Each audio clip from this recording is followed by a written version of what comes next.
Labrīt! Šodien ir 8. novembris, un es paceļu savas rokas un sirdi, pateicība, mīlestība, individuāls piedzīvojums. Meditācijas prasmi vienmēr var attīstīt vēl tālāk. To nekas neierobežo, ne plašumā, ne augstumā. Papildināt ar šādiem norādījumiem un piemēru, tās būtība ir individuāls piedzīvojums, un katrs to veids pats savā veidā. Piemēram, es filmēju raidījumu.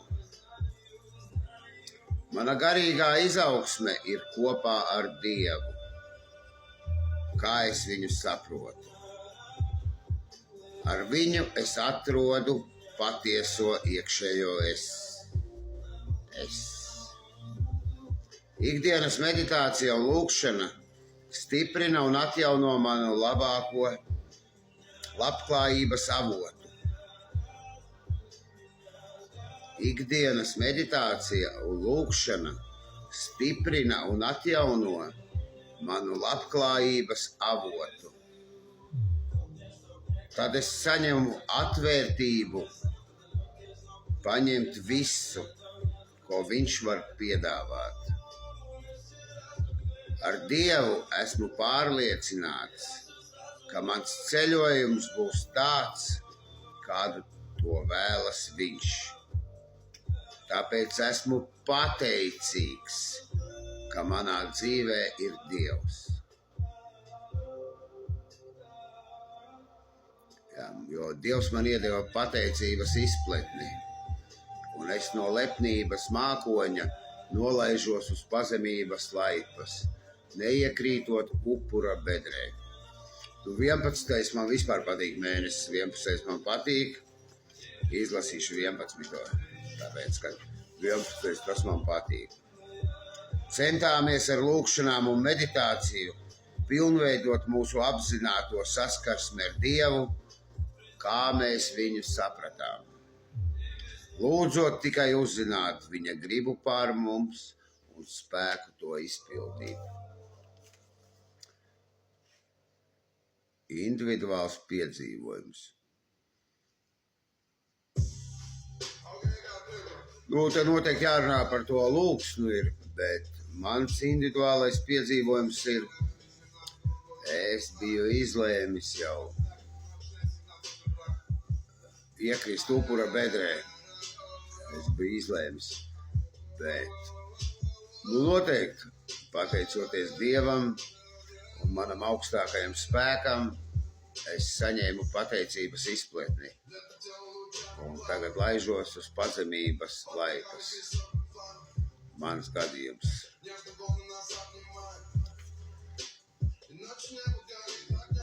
Redzēs, kā būs. Jo šodien filmēju ar milzi, kas nekad neizlādējas. Un kaut kā labāk patīk, nav tik sarkana tā seja. Mazāk pikseļi 8, kamera 8, nav 50. Vakar vispār man bija gadījums. Vakardienas tēma arī bija ļoti laba. Es jau vakar bija 2 raidījumi. Bet es braucu, ar riteni, domāju, o, Dievs, lai tava griba notiek ne manējā. Un pēkšņi zvana man Janka. Mašīnu grib remontēt. Es jau kaut kur sāku likties, kā karalienes pirksts, es pēc visām sarunām sapratu. Bet vienalga, kāds tur pirksts, klemmi dabujām muciniekos ar pirmo zvanu bija Dievs sakārtojis.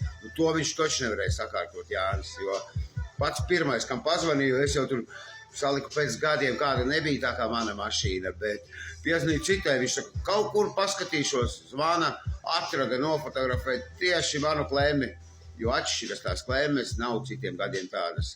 Atrada kaut kādos vados, viņš atrada, štekeri piemeklēja no BMW, vadu un krāsa atšķiras, bet mēs internetā izpētījām, kurš augstāks, kurš zemāks. Un tāds man bija individuāls vakar piedzīvojums. Lampiņas jau deg, logi verās, starteris vēl negriežas. Varbūt vadības blokā es ar tur ielīdu, es jau neatceros, es biju. trancā, es biju trancā toreiz. Kaut ko knibināju, bet ieslēdz aizdedzi, viss durvis strādā, logi strādā, viss, lampiņas daudz deg. Man ir arī kompjuterščiks, ja nu kas atnāks. Mans individuālais piedzīvojums. Brauks pirmdien atkal skatīsies. Vakar bija riktīgi Dieva griba.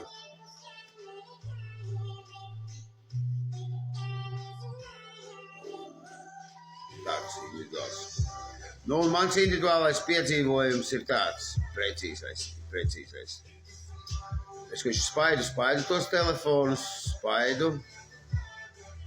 un ieraugu, ka man ir tā YouTube platformā un Latvijas apakšsvītra republika ar lielajiem burtiem. Es padomāju, tas ir tīģers, jo citiem tur ir kaut kāds 740, 100 kaut kāds ķeburi. Zinu, es paskatos Latvijas republikas ziņām, tām ar kaut kādi zili ķeburi. Man tīrs smuks uzrakstīts Latvijas republika ar lielajiem burtiem. Es padomāju, tā ir Dieva zīme, jo pamēģinu uztaisīt tādu, ja gribi. Un ieraudzīju, kad ir otrs kanāls, es nezinu, kāpēc viņi abi kopā ir kaut kādi menedžera kanāls, un DVD ar Laurencio ar lielo burtu un ar mazo, un Facebook atrunu tieši tādu. Es padomāju, Dieva zīme, izvēlējos viņus kā pamatkanālus, un Latvijas republikā filmēs raidījumu. Es sākumā domāju, ka mans individuālais piedzīvojums ir, ka es kaut kāds komentātors esmu Latvijas republikas. Bet kas es pa komentātoru? Ja es dzīvoju savā karaļvalstī, apmeklēju vienu sadraudzību un esmu dalībnieks, es neko nesaprotu no tām valstiskām lietām. Un sapratu, ka vienkārši, lai man ir tāds kanāls ar tādu adresi. Jo es tā sapratu, ka to apakšējo zilo adresi, to jau tā apmainīt nevar, kāda viņi ir, tāda ir. Augšā es varu apmainīt tur vai Lauras Nikolājevs, vai Pateicība mīlestība, vai vienalga ko, bet to adresi zilo, to nevar apmainīt. Tad ir jātaisa cits kanāls. Paņem uztaisa citu kanālu, piefilmē šī tik daudz raidījumus. Un augstākais spēks man teica, kā viņš man teica, ne jau viņš man atnāca, man te runāja ar mani, bet galvā iekšā manās smadzenēs viņš ir. Varbūt tavās nav, bet manās viņš ir. Un viņš man visu kaut ko stāsta, kas man jādara ir. Un citreiz es gribu, un kā viņš ar mani tur sarunā, jo man ir ļoti tādas, kā tēvam ar dēlu attiecības. Jo es taču esmu augstākā spēka mīlulis. Viņš man, Lauri, tur zina. Un tāds man ir individuālais piedzīvojums. Ka es esmu Dievā, un Dievs ir manī. Tāds man ir tas piedzīvojums, un mēs ar viņu sarunājām. Viņš saka, tu no rīta, es tev pamodināšu, tu neuztraucies ne pa kādiem modinātājiem. Tas būs tavs individuālais piedzīvojums. Tu pamodīsies, parakstīsi inventarizāciju, nopirksi tādu grāmatiņu pa 6 eiro. Paskaties savu raidījumu, paklausies sevi no malas, palūdz mani, un es nākošreiz došu tavai mutei daudz jautrākus vārdus un labsirdīgākus tekstus. Un tā es arī daru. Un skatos pats savu raidījumu, un man ļoti patīk, kad arī Baibas mamma skatās manu raidījumu. Tad es redzēju, ka mana mamma arī skatās manu raidījumu, kaut kas viņai tur uzlec, viņa jau tā īsti nemāk atrast, aizmirst visu. Es jau rādīju, ir YouTube, Latvijas republika. Vai pateicība mīlestība, viss pēc kārtas smuki raidījumi ir. Katru dienu tur uzrakstīts tēma ir, un var pastīties jebkuru. Kāpēc citu vairāk skatās, citu mazāk skatās, es to nezinu, jo, piemēram, vakardien man otrais raidījums daudz labāk patika nekā pirmais raidījums. Tā man ir. Un tā arī, viss kaut kas man notiek, tā kratās, tā mūzika apstājas, tā tas, bet visā visumā ir pateicība, mīlestība, sveiciens visiem man no pirmā apļa, Slēptā reklāma. DVD ir Laura.